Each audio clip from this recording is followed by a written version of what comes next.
Ladies and gentlemen, welcome back to the workshop. We are working on a KRIS, which is a wavy blade. It's not an authentic KRIS, but we are working on a KRIS-style dagger. We're going to be doing a keyhole integral. We've got an integral guard forged in it.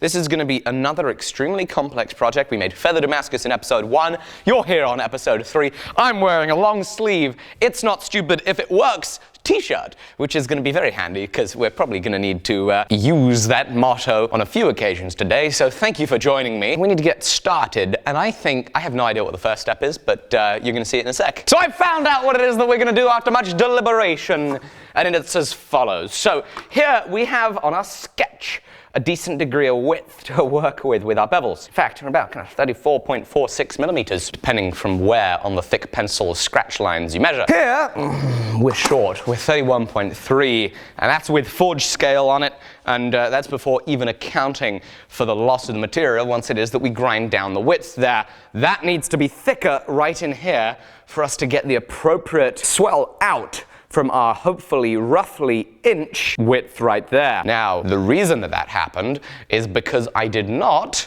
forge it wide enough in the first place. So that's my own fault for not, the thing about making stuff is it's so much easier if you just do it right first time. If you have the discipline and the commitment to do things right first time, and as much as you try your best to do things right first time, still, when you're very much a beginner like me, you fail at doing it right first time, so you have to go back and fix it. So we're gonna go back and fix it. The hope is that was a little anticlimactic.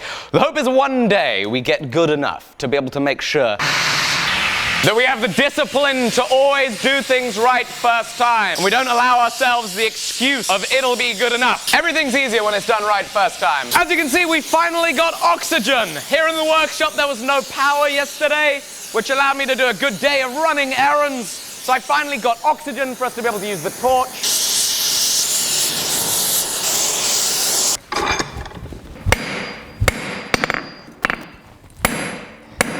Frankly, this would have been a lot better to do in the forge. It's just that I got the oxygen and I haven't played with the torch in a while, so I want to play with the fire throwing thing.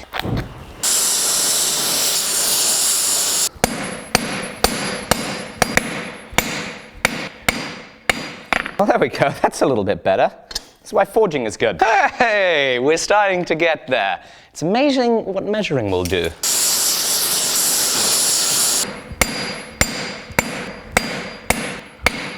If you do things right first time, it makes it much easier. Never gets old.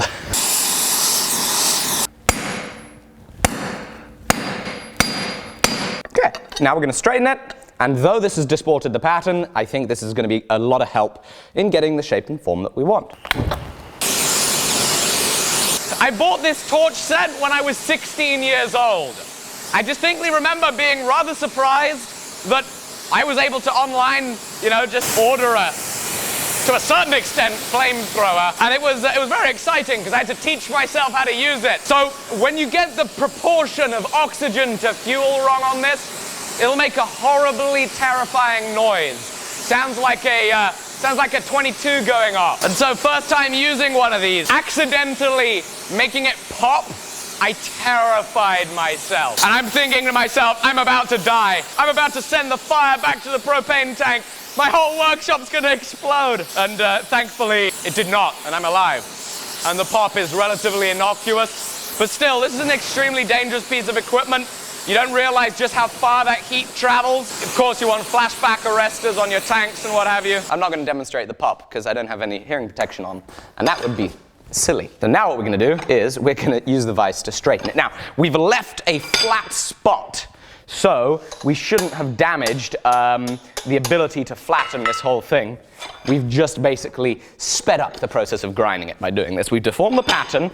We still will be able to get things flat and square and true. The trick is making sure that we've not twisted anything and making sure that it's globally flat and straight, even though we've forged these bevels.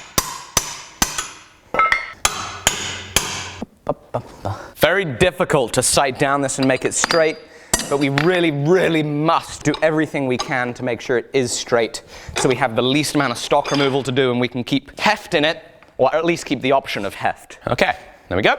Now what we're going to do, we're going to give it a little hobo normalizing cycle with the torch, and then we're going to be going into the surface grind. the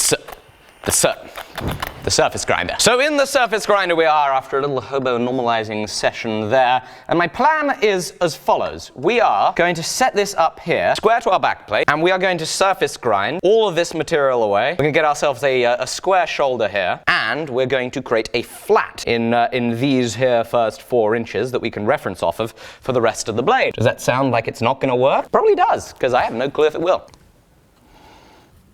Should be rather square.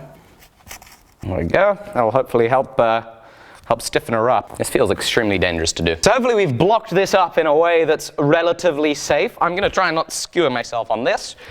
This way, we've got it pretty square to this backside. We also have it secured here, and we have a little bit of vibration dampening, a little wooden wedge jack. Wooden wedge jack. Anyway, so what we're now going to do is we're going to create ourselves a flat spot across here, then use the back of the wheel to cut in, make ourselves a definition here for the front of the guard.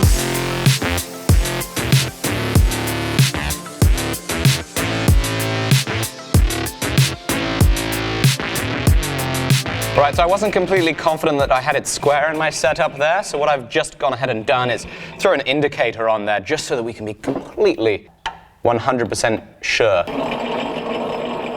Okay, there we go. Attaboy, that's what we're talking about. She's now square. Make sure that it's locked in, so it's square to that flat reference surface that we created in yesterday's episode. We can now continue using the back side of the wheel to cut in here, knowing that we're making a completely square shoulder. So, back on we go.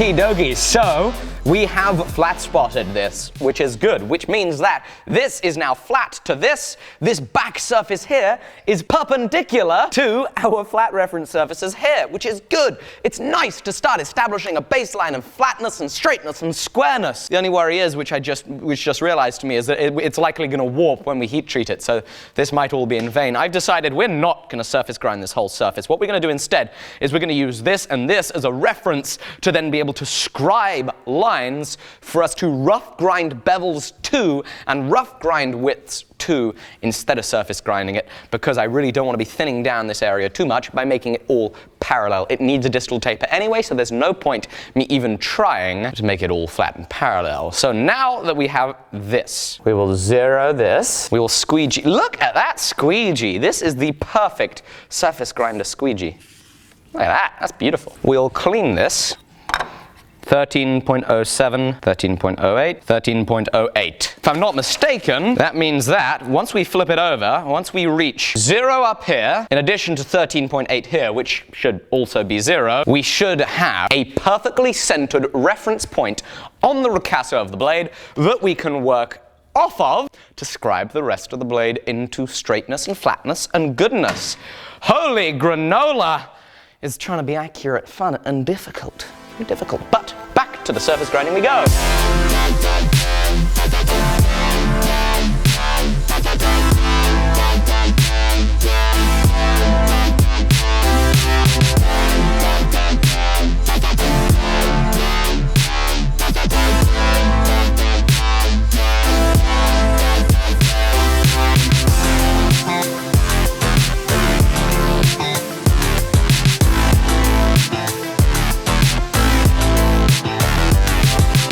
Okally dokally. So, that took a while. Zero it out. We'll come up to here.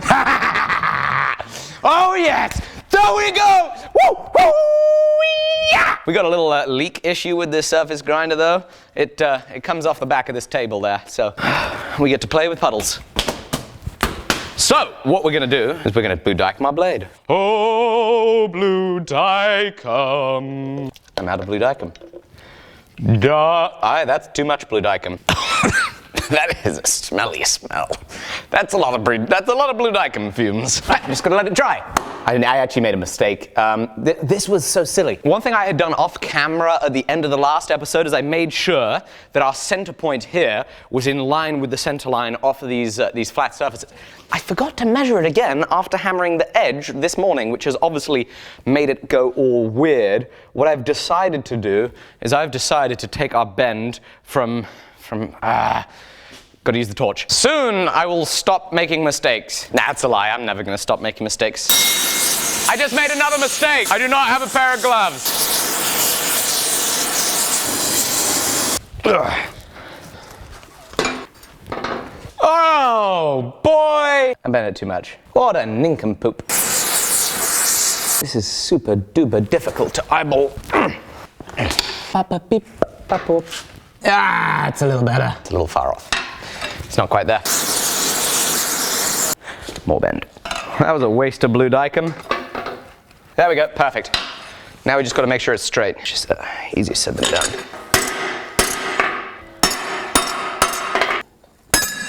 Should have checked this much earlier. What a...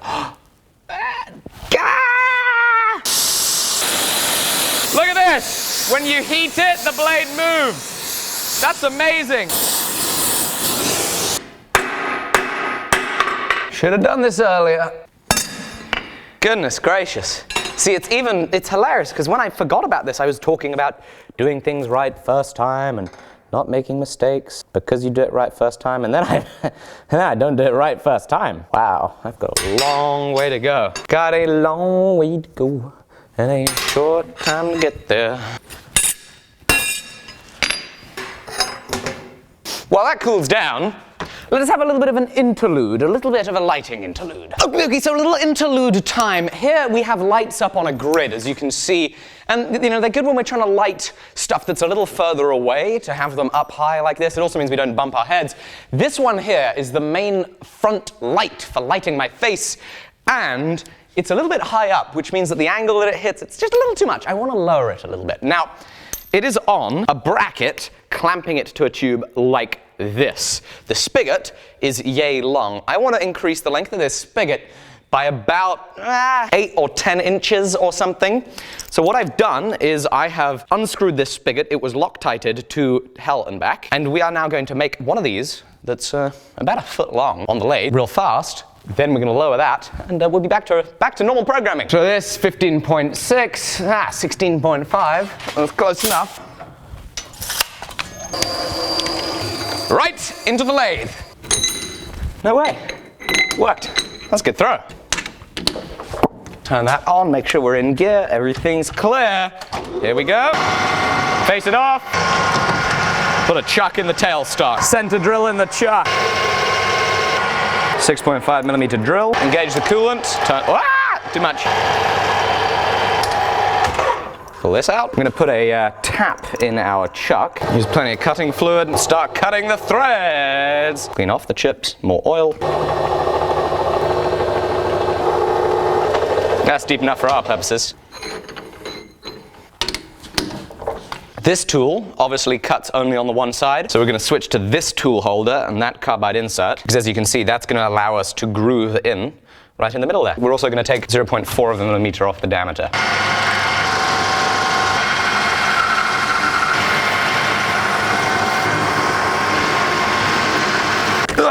Out she comes. Check it works. Perfect. So for this, we're going to need a bolt that is suitable. So we have an 8mm thread. Perfect. I'm going to degrease it. Gonna blow out the residue. We'll throw a little dab of Loctite on our bolt. And in we go. We'll screw it in. Give it a good old Scottish crank. Take this light down. Take the friction folder. Cut the zip tie. Pull the light down. Pretend I'm not scared of heights. The amount this thing sways is rather disconcerting. Now we'll wire it in place so that if the bracket fails, it won't fall down from the grid. There we go. I think that's much better. Right, back to the project. Oh, camera's there. So bad. And back to the project we are after that little interlude to make sure that we're a little closer into... Oh, thank goodness that is straight. Whew. a little closer into straightness. Oh, so much better, so much better. Fab. Now we're going to blue dicum it again, and it is going to be as easy as this. Well, there we go. Finally, some dry blue dicum. Turn it around, do the other side. Whew, that's difficult. So obviously we're not trying to do the exact same length. I forged this thing out, it ended up longer, and I said to myself, you know what, out of all the things that I mind about, I really don't worry that it's going to be a little bit longer. In fact, I think that's going to be pretty awesome. Turn this into a little bit of a short sword. But that obviously means that then we can't reference off of this. So that was a little bit of a poor decision, but I still think it's going to look proportionally beautiful if we go with a slightly wider guard and a slightly longer blade. Oh, buddy.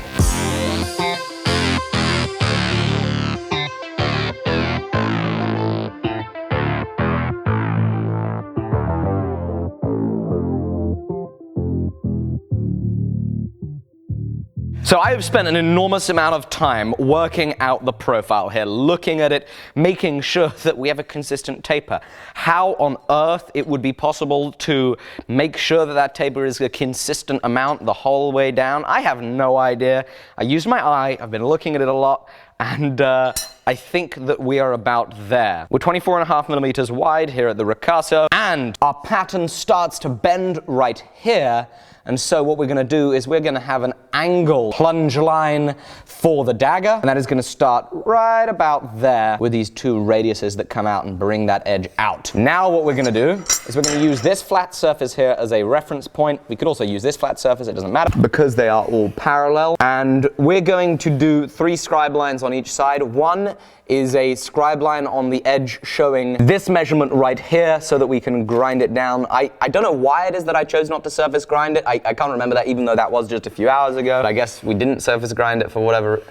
I probably could have surfaced. I don't have any idea what I'm gonna do. Anyway, I'm gonna find this, lock it off, and terrible. How about from this side here?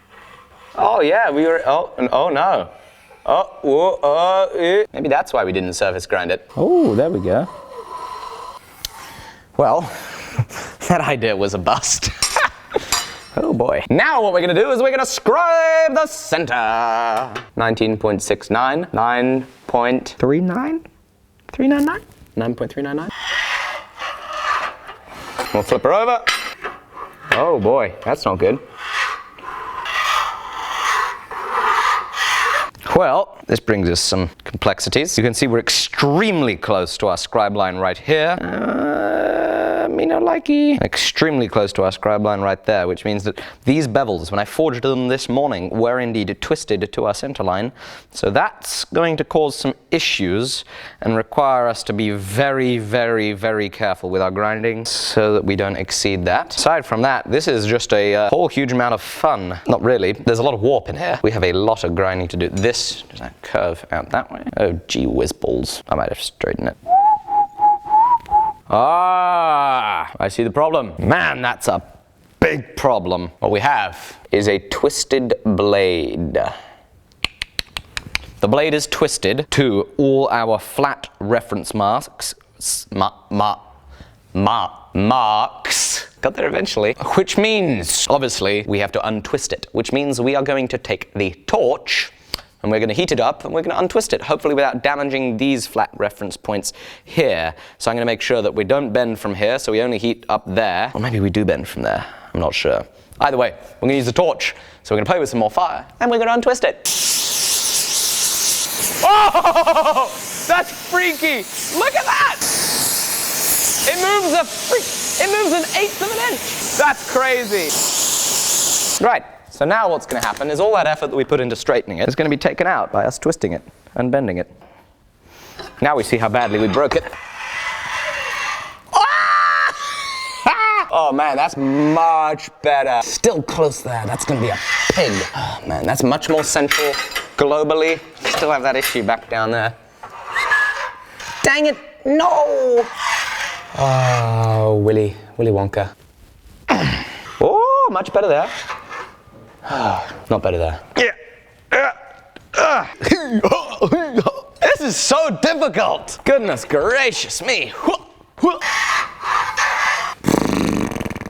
Yeah, we almost got it. Oh, no, it's twisted too much there.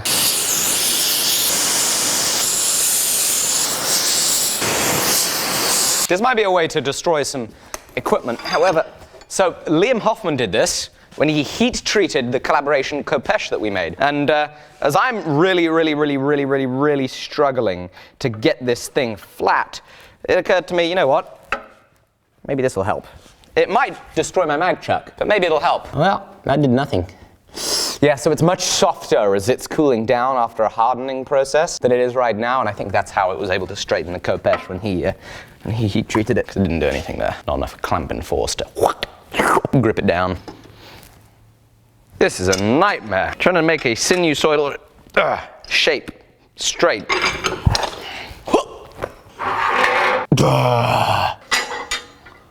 It's got a bow in both directions. Both ways up, it does this. It's concave both ways up. How does that happen? Holy granola, is that difficult?